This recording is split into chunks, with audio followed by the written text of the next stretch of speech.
Hello friends, आज आपण मशरूमची भाजी तयार करणार आहोत। त्याला तुम्ही मशरूमची भाजी किंवा मशरूम भुर्जी पण म्हणू शकता।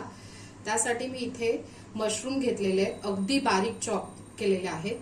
त्यानंतर इथे 3 मध्यम आकाराचे कांदे आहेत, 2 टोमॅटो बारीक चिरलेले आहेत। त्यानंतर इथे सुके मसाले आहेत, लाल तिखट, धणा जिरा पावडर, हळद आणि गरम मसाला, चवीसाठी मीठ, सर्व्हिससाठी आपण कोथिंबीर घेतलेली आहे। फोडणीसाठी आपल्याला लागणार आहे ते कढीपत्ता, आलं, जिरं आणि कसुरी मेथी आणि हिरवी मिरची आणि फोडणीसाठी तेल। कृतीकडे वळूया। आता इथे कढईत तेल घेतलेलं आहे, तेल जरा तापत ठेवू।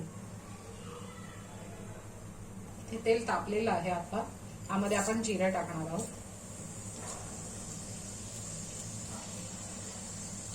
त्यानंतर कढीपत्ता,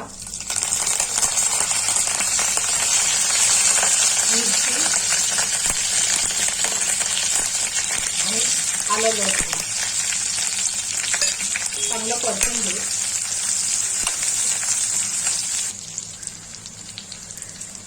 आता ह्यामध्ये आपण कांदा घालणार आहोत। कांद्याला सुद्धा आपण लाल लसूण परतून घ्यायचं।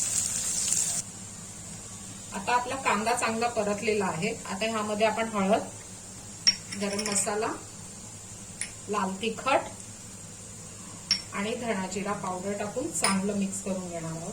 थोडीशी कसुरी मेथी, गॅस मी बारीक केलेला आहे। आता ह्यामध्ये आपण टोमॅटो टाकू। टोमॅटो चांगले परतून घ्यायचे।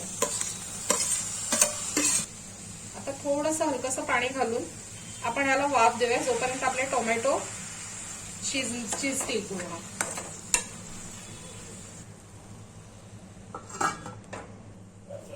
आपण 7 मिनिटं वाफ दिलेली आहे। इथे आपले टोमॅटो चांगले शिजलेले आहेत। आता ह्यामध्ये आपण मशरूम घालणार आहोत।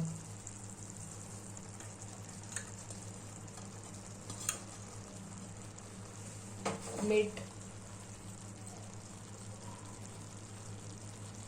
थोडीशी कोथिंबीर आणि चांगलं परतून परत 5 मिनिटं वाफ देणार। वरून थोडी कसुरी मेथी, मगाशी आपण फोडणीत पण घातलेली होती, आता थोडी वरून घातली आहे।